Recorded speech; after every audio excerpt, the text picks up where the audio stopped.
છેલ્લા ઘણા સમયથી ત્યાં 6ઠ્ઠી અનુસૂચિનો અમલ ન થવાથી સોનુ વાંચિકજીના આગેવાનીમાં અહિંસક રીતે આંદોલન ચાલુ હતા.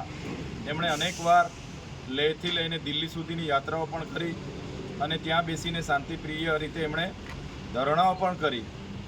છતાં સરકારે એ લાગુ ન કરવાથી ત્યાંના યુવાનોમાં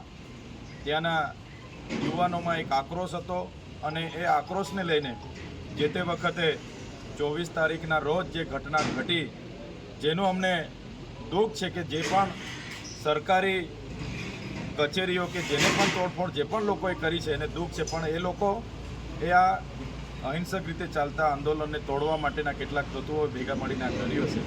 પણ સોનમ વાંચુકજીએ ત્યારે પણ કીધું હતું કે આંદોલન અમે અહિંસક રીતે જ કરીશું અને આગળ વધીશું.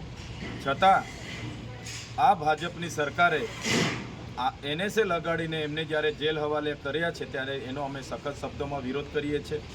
જે વ્યક્તિએ દેશની સેના માટે, દેશના વિજ્ઞાન માટે આટલું મોટું યોગદાન આપ્યું હોય, સમાજના ઉત્થાન માટે આટલું મોટું યોગદાન આપ્યું હોય, એ વ્યક્તિ પર રાષ્ટ્રદ્રોહીનો કેસ લાગુ કરવામાં આવે, જે ખૂબ જ ગંભીર બાબત છે.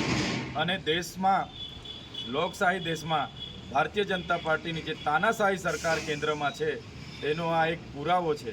જે વ્યક્તિ પર આખી એક 3 ઇડિયટ જેવી મૂવી બની હોય, જેમણે આખા દેશના યુવાનોને પ્રેરણા આપી હોય, એવા વ્યક્તિ પર જેમણે રાષ્ટ્રપતિથી લઈ નેશનલથી લઈ ઇન્ટરનેશનલ એવોર્ડો જેમને મળ્યા હોય, જેનાથી એવોર્ડથી એમને સન્માનિત કર્યા હોય, એવા વ્યક્તિને રાષ્ટ્રદ્રોહી જાહેર કરીને રાતોરાત એમને NSA અંતર્ગત જેલ હવાલે કરવામાં આવ્યા છે.